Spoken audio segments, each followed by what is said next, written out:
Purihin po ang Panginoon sa mensahe ng choir na hinatid sa atin is a challenge for us. Are we going to carry the torch for the Lord? Sa ngayon po, makakarinig tayo ng isang mensahe. Handa po natin ang ating mga sarili sa pakikinig na ihahatid po ni Pastor Nestor Dillosa.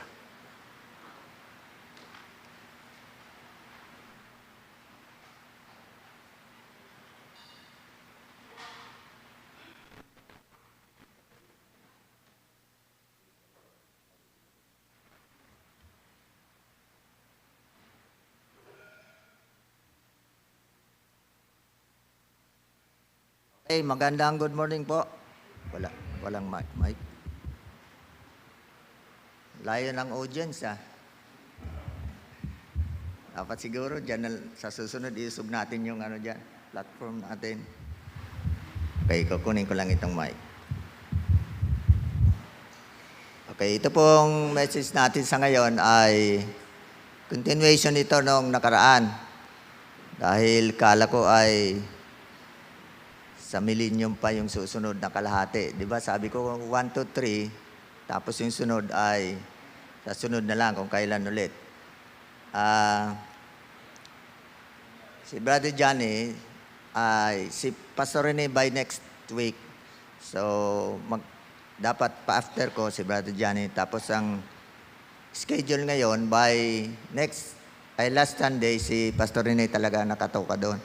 So, bali ang magiging time ni Brother John, first week na ng sunod na first week ng September. September. Okay, kaya ako ulit ngayon, Now, ulit basahin ko lang itong text natin dito lang sa verse number 13 at saka sa 17. Sa Genesis chapter 6. Medyo po ako ngayon paos. And God said to Noah, verse number 13, the end of all flesh has come before me, for the earth is filled with violence through them, and behold, I will destroy them with the earth. Sa 17, and behold, I myself, I am bringing flood waters on the earth to destroy from under heaven all flesh, in all which is the breath of life, everything that is on the earth shall die. So, nakakatakot na babala ng Panginoon,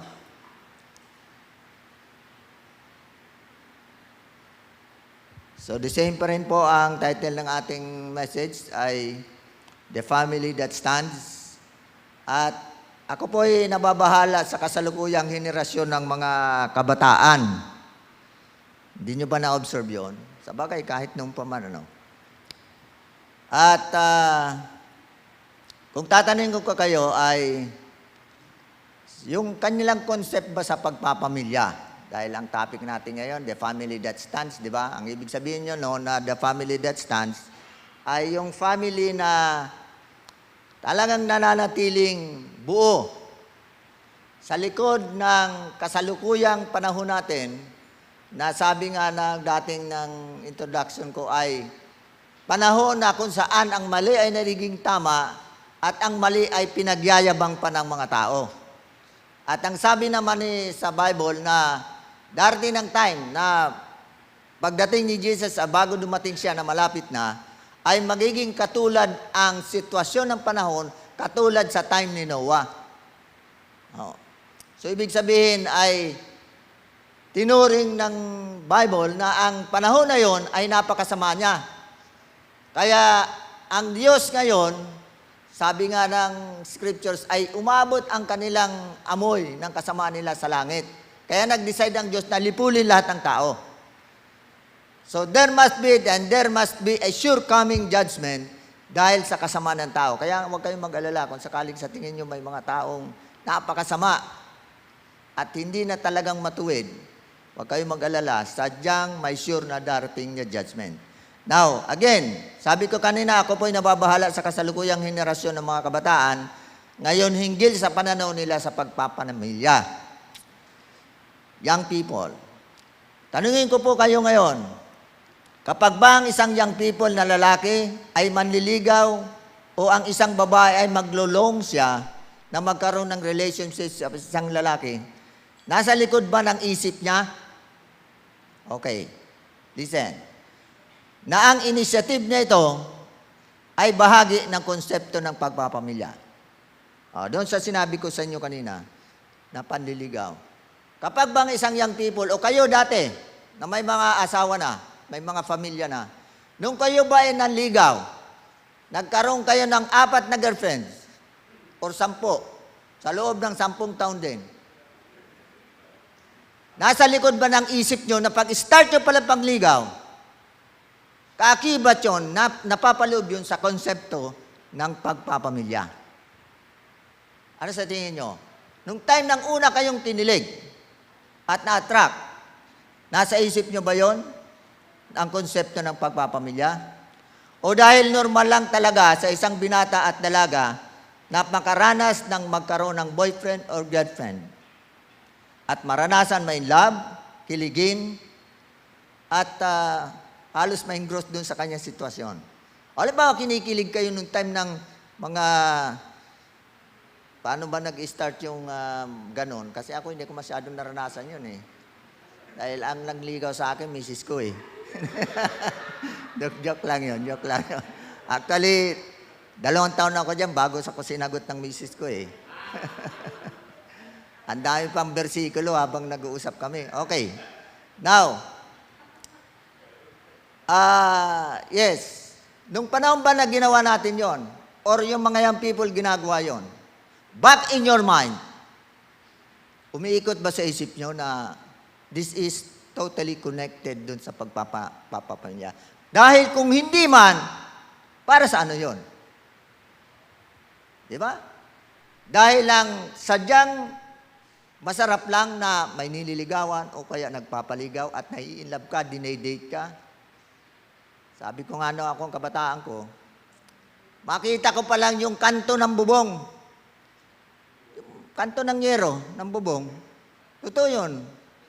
Nang nililigawan ko, talaga naman, talagang para akong kinakagat ng mga 2,000 langgam sa sobrang excited mo, no? At pag ako nagsusulat, ay hinihiram ko ng notebook ng nililigawan ko. At ang nag-abot nun, yung tatay niya. Tapos yung notebook na yon, hindi naman ako nag-aral eh. Nag-work na ako nun eh. Ay, pag binalik ko yon, meron yung sulat sa loob. Ang tatay rin niya ang magbibigay. Malay man ng tatay niya kung mayroon nakalagay na nakalakit yun doon na sulat. Kasi mahirap na yung mag-usap kami doon kasi may tindahan sila eh. So ngayon ba nung ginawa ko yon, at kayo rin, nasa isip nyo ba na ang dulo nun ay pagpapamilya? Dahil kung hindi, what was that? It is totally simply motivated by pleasure. Kilig nga, sabi ko sa inyo kanina, dahil man sarap naman talaga, lalo kung bata ka pa, na nanligaw ka. So kung hindi ganon, sa tingin nyo ay justified yon? Kung hindi, nasa isip nyo ang pagpapamilya, habang nanligaw kayo ng isang dalaga o ang isang babae naman, ay naglong siya ng isang boyfriend or girlfriend. Kung hindi ganon, so allowed yung pleasure lang. Diba? Pero madalas, hindi natin naiisip yun na kapag tayo'y nag-attract at nanligaw at nagkagusto at nagkaroon ng relationship sa isang opposite sex, hindi natin naiisip yun na ang dulo nun pag-asawa o pagpapamilya, di ba? Dahil nga, kung hindi nga ganon, para sa ano yun? Yung kilig na yon, yung paniligaw mo na yon. If it is just simply for pleasure, sa tingin nyo justified yon?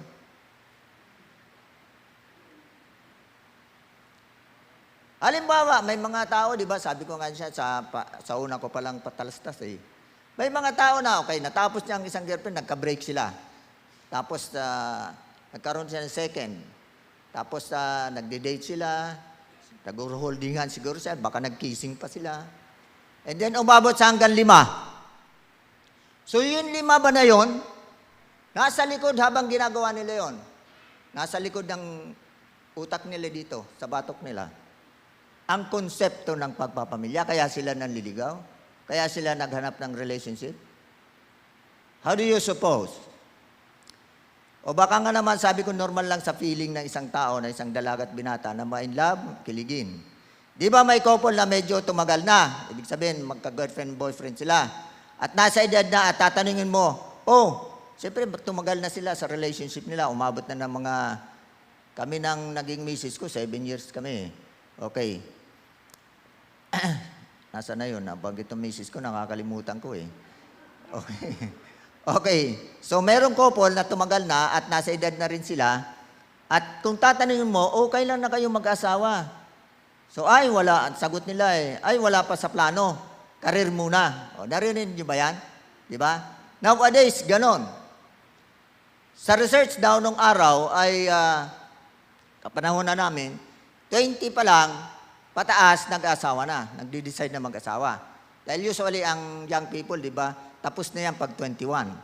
O sabihin natin 22. Up to 27. Nagde-decide na sila mag-settle. But this time, sabi nga sa Japan, sa research nila, ay kaunti na lang daw ngayon ang mga babae na nag-aasawa na Japanese.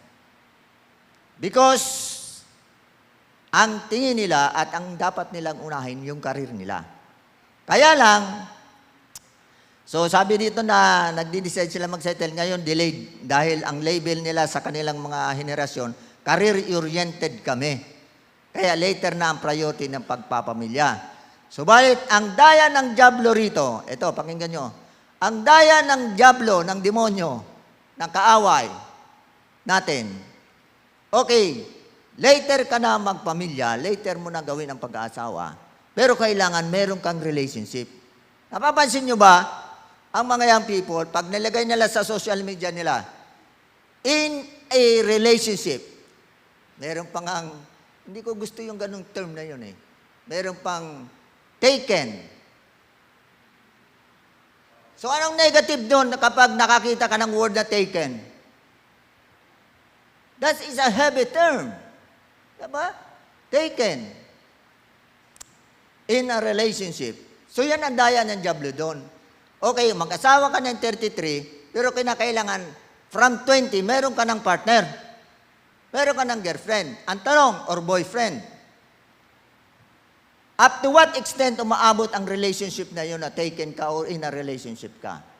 Dahil career-oriented ka nga, up to what extent? Hindi ko sinasabi lang yung time.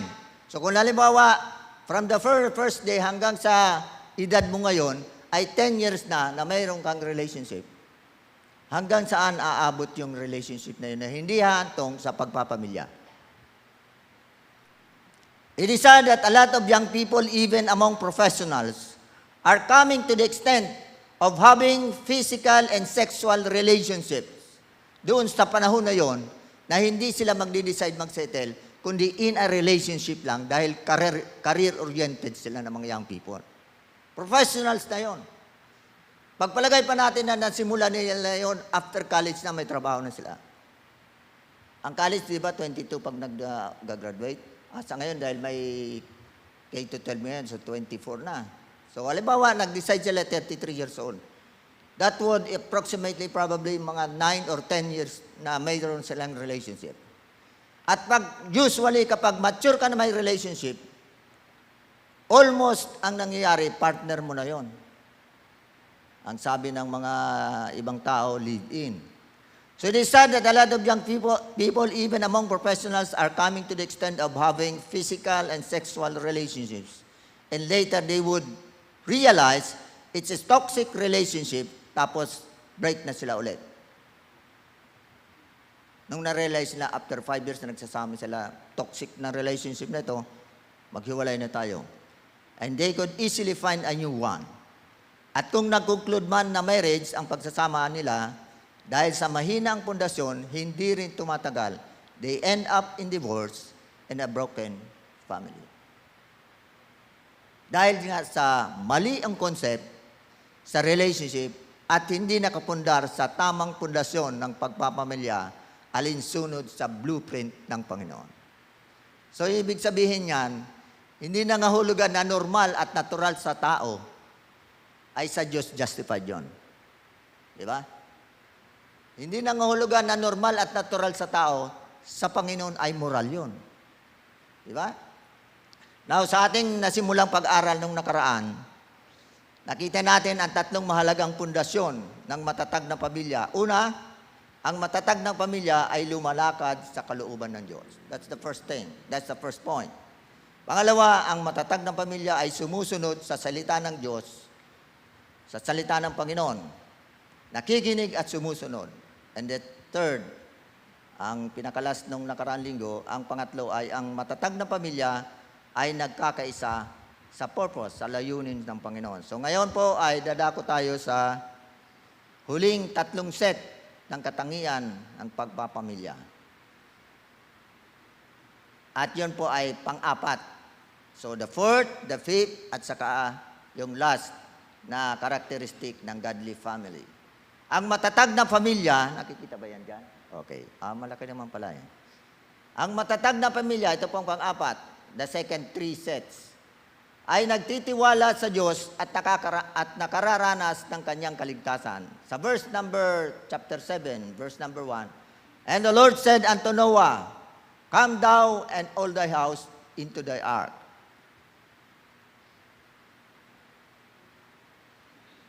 Sorry. Okay.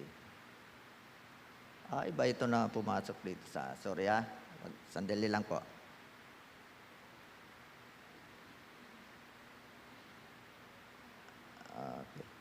Okay. Hindi nakasama yung footnotes ko dito. No? Anyway. So dumating po ang judgment ng Panginoon. No? At marahil si Noah ay siyempre pagod na pagod sila. Tapos they are about to, dahil natapos na yung kanilang arko na ginawa for several years. And then, totoo na ang pinangako ng Diyos na judgment ay darating at dumating. So, siguro prior to that ay kinukutya pa rin si Noah na sabi niya, kasi ginawa niya kasi yung barko dun sa tuktok ng bundok. Tapos palulutang, ang sabi ng Bible, ang sabi ng prophecy, ang sabi ng utos niya kay Noah, palulutangin niya. O, di ba ngayon, usong-uso ang flood, di ba? Kahapon lang, pag dapat papunta kami ng hindi kami nakadaan dahil flooded doon sa malapit doon sa Kamuning. So ngayon ay usually ang flood at ang mga flood control dito yun sa baba, sa lower parts, di ba? Okay. Kaya isa yun siguro sa hindi masyado maintindihan ng tao, hindi rin marahil maintindihan ni Noe. Kaya lang, si Noe hindi siya nag-complain. Kasama ang pamilya niya. Nang take note of that. Dahil kung palulutangin yon, ang bundok mataas, di ba? Tapos, napakalaki para lumutang yun. Nakita nyo, sabi ko nga mula rito hanggang lampas pa dyan sa Mindanao ang sukat ng barkong ginagawa nila o ng arko. So, at hindi pa sila nakaranas ng baha, not even rain. Hindi pa sila nakaranas nun Kaya lang, sabi ko nga sa inyo, na ang matatag na pamilya ay sumusunod sa lumalakad sa Diyos at saka pangalawa ay nakikinig siya ng utos at sinusunod niya. So in spite of the fact na wala siyang konsepto, in spite of the fact na wala siyang ideya, sinunod niya to the letter ang utos ng Diyos. Kahit hindi niya maintindihan bakit palulutangin pala, bakit dito sa tuktok ng bundok ako gumagawa. So, ang hirap, wala pa silang ideya ng baha, wala pa siyang ideya ng ulat, tapos ilalagay pa niya yung palulutangin ng barko doon sa tuktok ng bundok. Okay. So, ngayon, dumating nga po ang punto na bumaha na. Of course, nag-rain muna, 40 days, and then hanggang sa tumaas ang tubig. Pero bago yon, sabi ng Panginoon, itong sabi nga, di ba, sa Genesis 7:1? And the Lord said unto Noah, pumasok na kayo, and all thy house. So, again, ang point natin dito, ang matatag na pamilya ay nagtitiwala sa Diyos, doon sa kanyang mga alituntunin at utos niya, at nakararanas ng kanyang kaligtasan. Nakararanas ng kanyang kaligtasan. Ibig sabihin, ang matatag na pamilya ay sumasampalataya sa Kanya at nakaka-experience ng salvation of the Lord. Pamilya yun. Ang inutusan si Noah. Naiisip niyo ba yun? Na sa time kung gaano man katagal ni Noah binild ang arko. Sa pag-utos pa lang ng Panginoon, sa tingin niyo, kasama ang pamilya niya doon? Pero si Noah ang inutusan, di ba? May imagine nyo yun dahil usually, marahil ang mga anak ay sumunod. Minsan hindi nga mapasunod lalo na kung hindi naman naiintindihan niyang pinapasunod ng kanyang magulang. Pero madalang, lalo na sa Filipino culture, na ang manugang sumusunod sa biyenan. O, kay mga biyenan dyan, babae at lalaki. Ako, malapit na magkabiyena. May manugang na rin pala ako eh. Malapit na kami maging lolo, kahit medyo cute pa ang itsura ng lolo. So di ba ganun usual? Pero sa pamilya ni Noah, makikita nyo, sumunod ang tatlong niyang anak, sumunod din ang kanilang tatlo rin na manugang. So hindi totoo ang konsepto ng Pilipino na manugang at binan. Magkalaban talaga yun. Parang aso at pusa yun eh. Parang ako rin at saka sa biyanan ko. Ganon. Sorry, di naman ganun. Vibes kami ng biyanan ko. So, sabi ng Panginoon, pumasok kayo, Noah, and all thy house. So, ibig kasama ang pamilya niya. Okay. Now, kung papansinin niyo, ang sinabi ni Noah dito, ay pumasok. Come, di ba ang ginamit niya? Now, bakit hindi ang ginamit niya nung papansin niyo, go to the ark? So, anong concept niya na makikita niyo? Anong katotohanan? Anong principle behind that? Ibig sabihin po, hindi pinapapasok ng Diyos si Noah kahit sino man sa ating mga anak ng Diyos sa lugar na wala siya. Kaya kung sakali man may mga sitwasyon, may mga pagkakataon na inuutusan tayo ng Diyos at hindi natin mawari kung ano yon, ilagay natin sa isip natin na hindi ginagawa ng Diyos, na hindi siya nauuna na nandun na. So mga kapatid, yan din po ang pangako ng Panginoon sa atin. Hindi niya sinasabi, humarap kayo sa mga problemang mag-isa. Sino nakaka-memorize sa inyo ng 2 Corinthians ba yun? Chapter 10, verse number 13 ba yun? Na ang Diyos ay hindi kanya pinapaintulutan sa isang sitwasyon na hindi mo kaya. But, sabi niya, ano yun? Sino makamemorize yun? But sabi niya, kung ipaparaphrase ko yun, ay siya rin ang gagawa ng paraan para makalabas ka doon. So, hindi kanya bibigyan ng utos, hindi kanya bibigyan ng alituntunin. Bukod sa hindi mo makakaya na hindi ka makakaligtas doon sapagkat nandun siya. Sabi ko nga rin na when God giveth a command, it is always associated with a promise. Kung pag-aralan niyo ang buong Bible from cover to cover, ganyan ang attitude ng Diyos. Kapag nagbigay siya ng utos, lagi yang may palaman na pangako. No matter what, masyadong madilim ang pag-asa sa tingin mo na magkakaroon ng magandang dulo yon. But in the end, makikita mo ng pangako ng Diyos. So yan po, ang sabi niya, come unto me, and I will give you rest, di ba? So ibig sabihin doon na kahit anong hirap at hindi mo maintindihan, bakit? Ang dami mo ng bakit ako pinapadaan ako ng Diyos. Kung kailan pa ako naging matapat sa paglilingkod, kung kailan pa ako nag-commit ng buhay ko, bakit ganito pa nangyari at sumapit at sinapit ko? Nakatakot-takot na problema beyond my human means na problema. Sabi niya, come, ang kasunod nun, and I will give you rest. Sabi niya, take my yoke. Ibig sabihin, meron din yoke. Pero sabi niya, anong kasunod nun? It is easy, di ba? Ganyan siya, hindi lang natin kasi, pagdating kasi ng problema, lalo na sa pamilya natin, ang una ng nagiging reaksyon ng Kristiyano, natataranta siya. Pagka nataranta ka, dadayain ka ng Diablo, sisigaan niya ng Diablo na talaga, ay, kita mo, nag-Kristiyano ka, lalo ka naghirap. Nagbago-bago ka ng reliyon, yan. Sumpa na yan sa iyo ng Diyos. Ganun pa, baliktad, parang mga kaibigan ni Job, di ba? At kapag kasama natin siya, may kapayapaan kahit may bagyo. Now, sabi niya, pumasok siya sa arko. Ito po yun. Ang arko po daw, most of the Bible scholars, sabi nila, ay litrato ito ni Jesus. At tingnan po natin ang mga pagkakatulad. Una, ang ark ay nag-iisa lamang. The second, may nag-iisa lamang din tagapagligtas dun sa ark na yon. And the third, may iisa lamang na pintuan papasok sa ark. Pagkalaki-laki ng barko, di ba? Pero isa lang ang pintuan. Now, sabi ko nga sa inyo, ito'y tinuturo ni Pastor, pero hindi ko pa masyadong napapaniwalaan. Di mo hirap imagine eh. Dahil sabi nga, ang utos sa kay Noah, lahat ng uri ng hayop, di ba? Ano sa tingin nyo? Yung alupihan ba, dinampot ni Noah yun? O pinapasok ni Noah, kasama yun? Okay. Yung isda, siyempre hindi nang isda dahil nung lalangoy ang isda eh, di ba? O, pagdating doon sa elepante, sabi ni Pastor,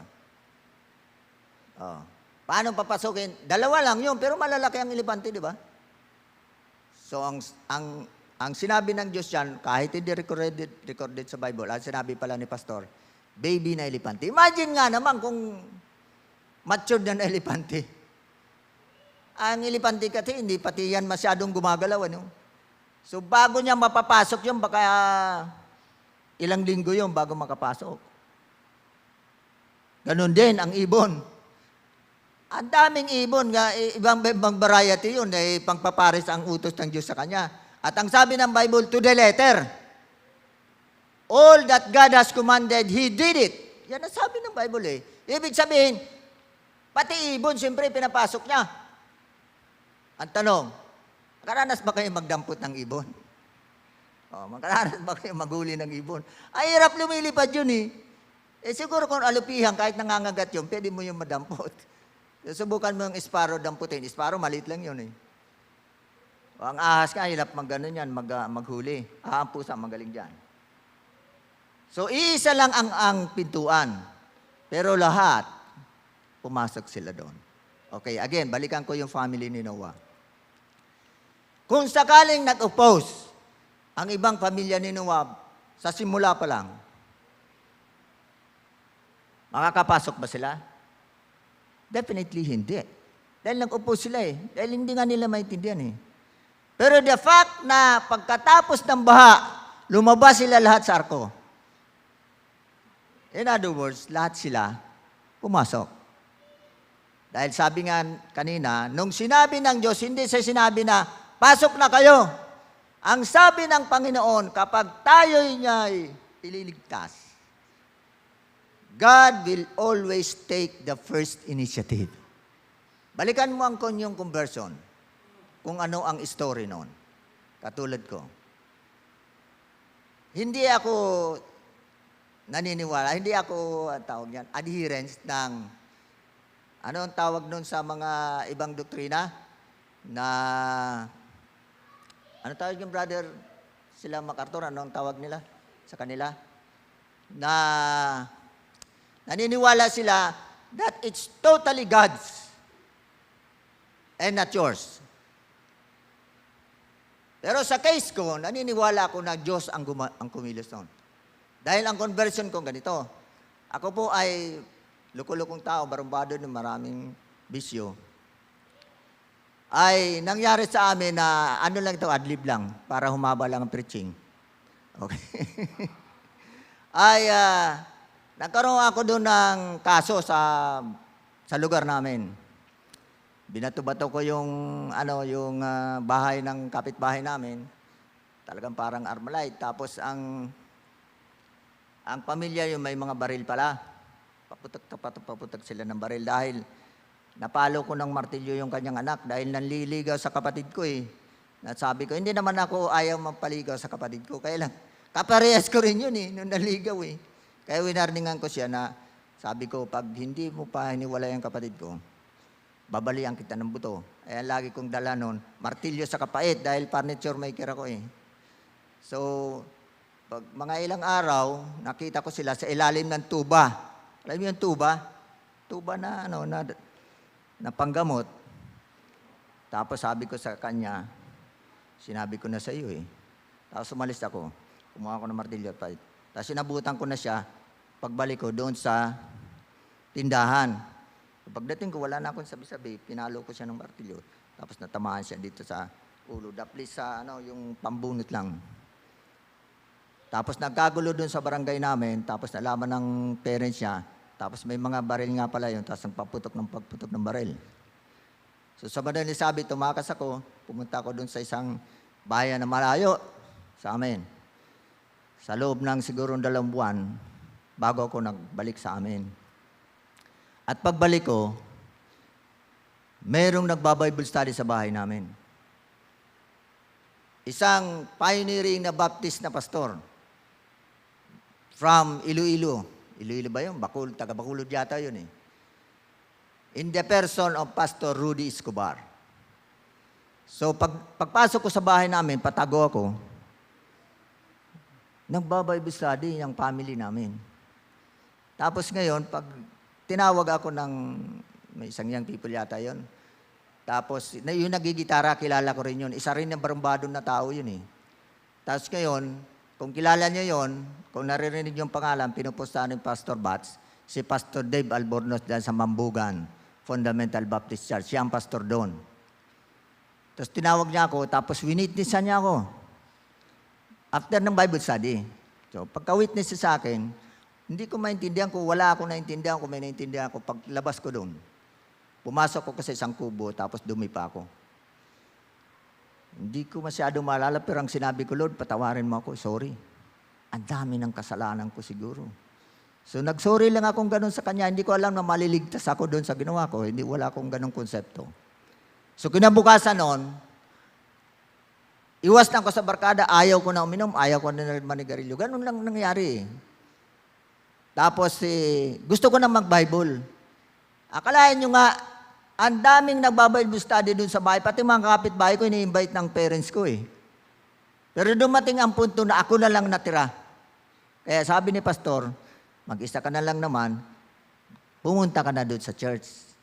Kaya lang siyempre sa daming barkada sa probinsya, kapag mag-Bible ka, kukutsain ka talaga ng gusto. Kaya ang ginagawa ko, pumupunta ako doon sa church, nilalagay ko dito, malaking Bible binigay sa akin eh, Bicol na Bible eh. Dito sa likod ko, siyempre tambay ka, kakutsain ka eh.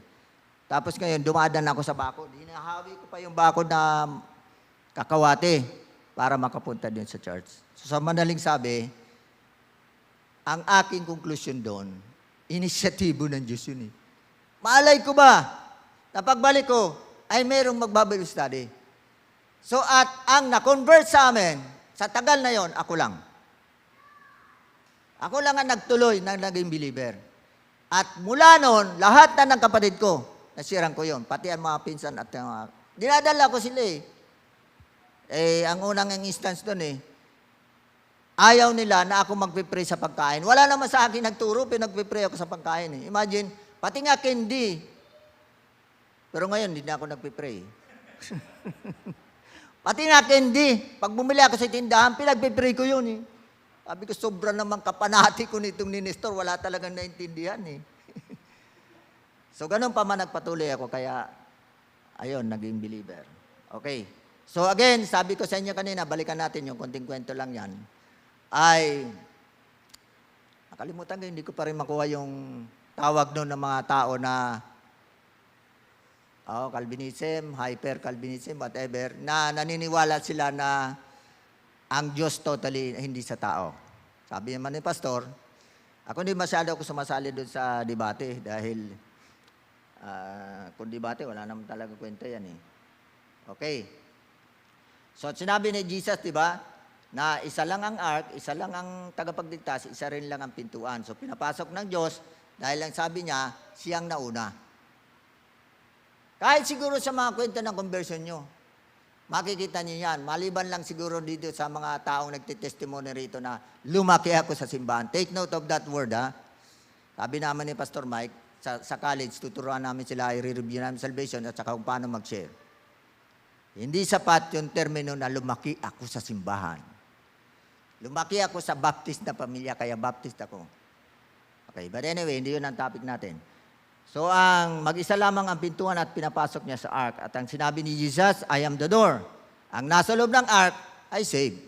Ang nasa labas, mapapahamak. Gayon din ngayon, ang tunay na kaligtasan ay matatagpuan kay Jesus lamang. So, sabi sa inyo kanina, how would you imagine kung isa sa family ninyo, family ni Noah na pasama, hindi napasama at na pumasok sa arko? What if kung may kapamilya tayo na hindi pa saved? Matagal ka ng believer kayong dalawang mag-asawa. Kung meron kayong 7 anak, may 3 na hindi believer.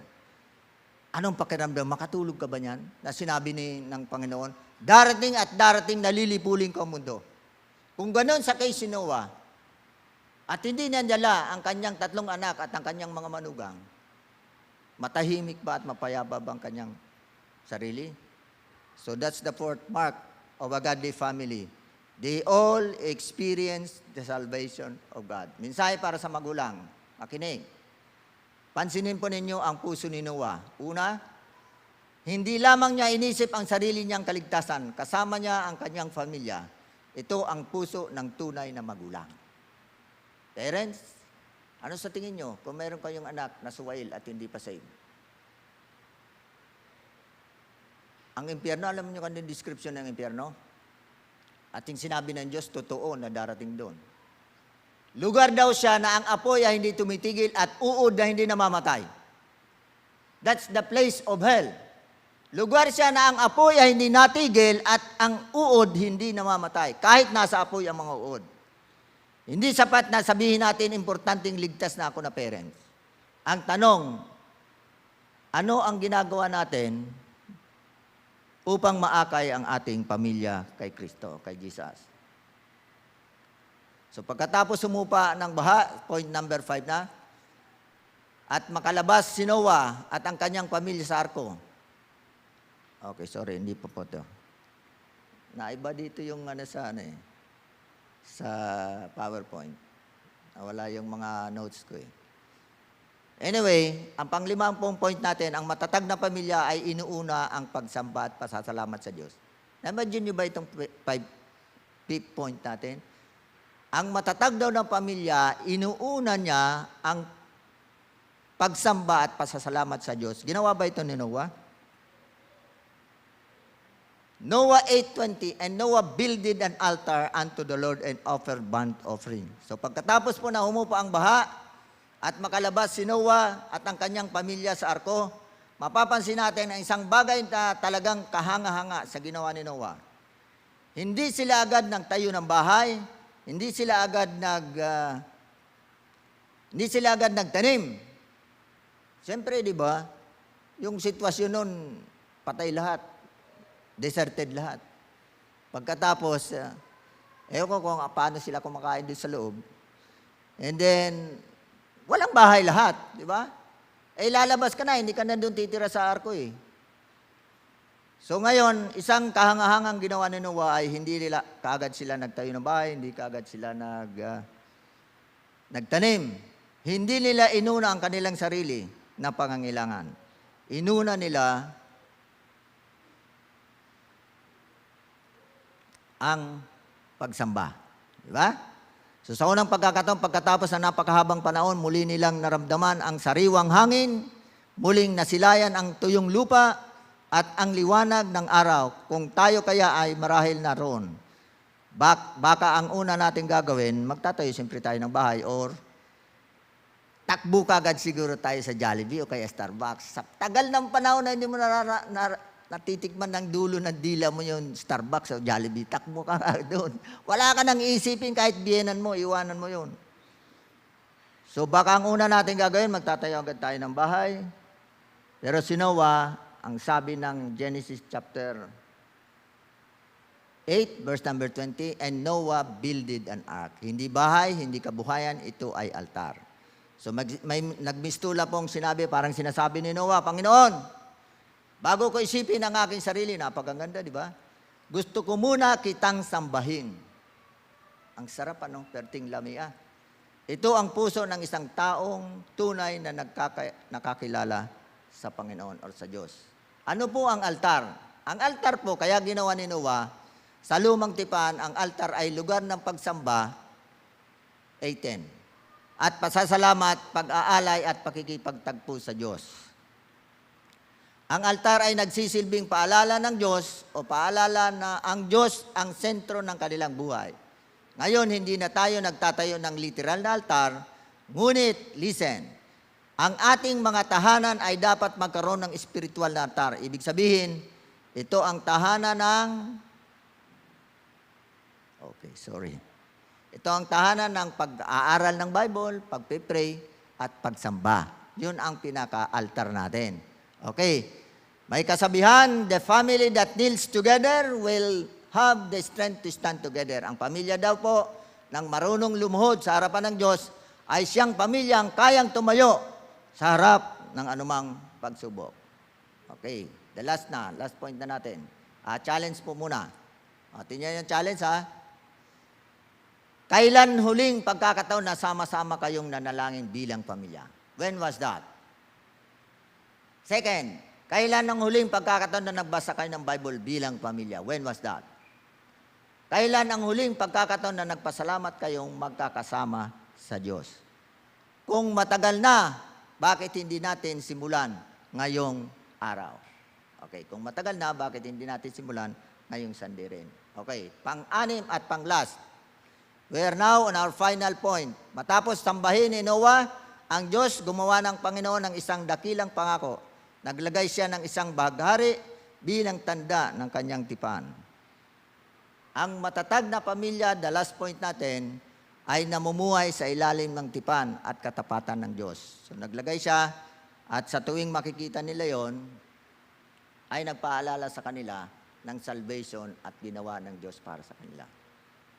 So ano ang paalala niya doon? And behold, I will establish my covenant with you and with your seed after you. Ibig sabihin, itong covenant na ito para sa iyo at para sa pamilya mo.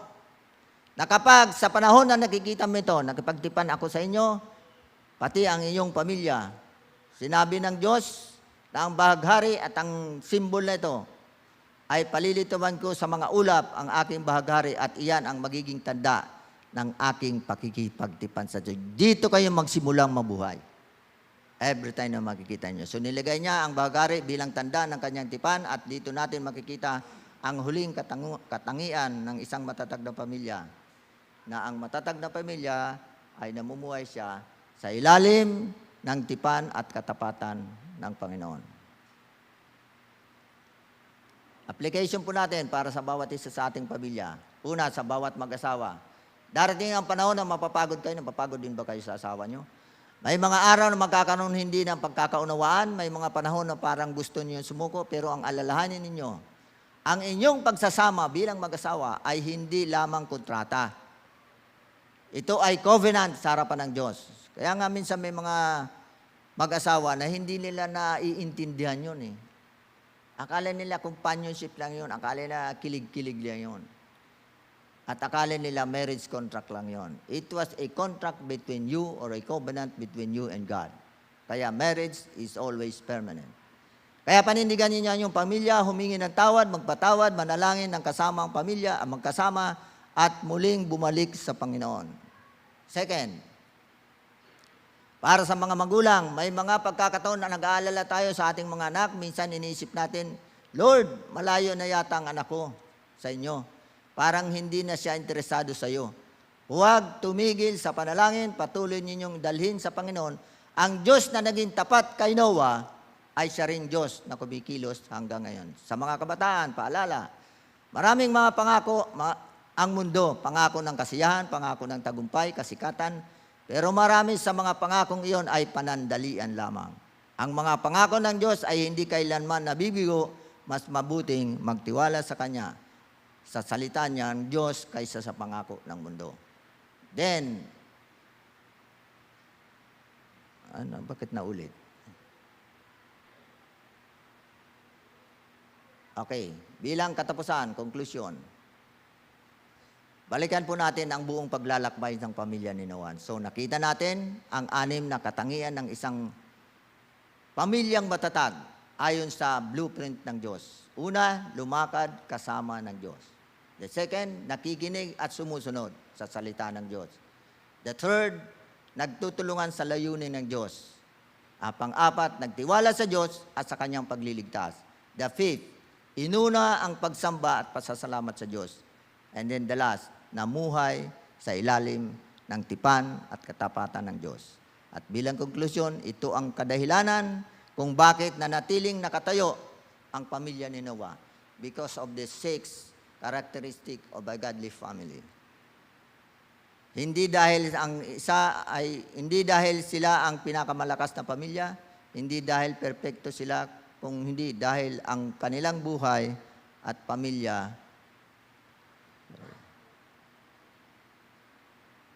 ay sumampalataya at nanalig sa Panginoon. Manalangin po tayo. 8:16. Dakilang Diyos, kami po muli ay nagpapasalamat po sa inyo. Sa muling, hindi lang po ay reminder sa amin, kundi ito po ay mga prinsipyo, Panginoon. Alinsunod din po sa isang pamilya na pinakita nyo bilang sa larawan ng matatag na pamilya, ang pamilya po ni Noah. Nawa, Panginoon, ang mga bagay na amin pong narinig at natutunan ay manatili sa aming bawat puso at isipan at papagsikapan po namin, O Diyos, na may apply sa bawat praktikal na buhay po namin. Ito pang amin dalangin at pasalamat sa pangalan po ni Jesus at sa kapangyarihan po ng Banal na Espiritu.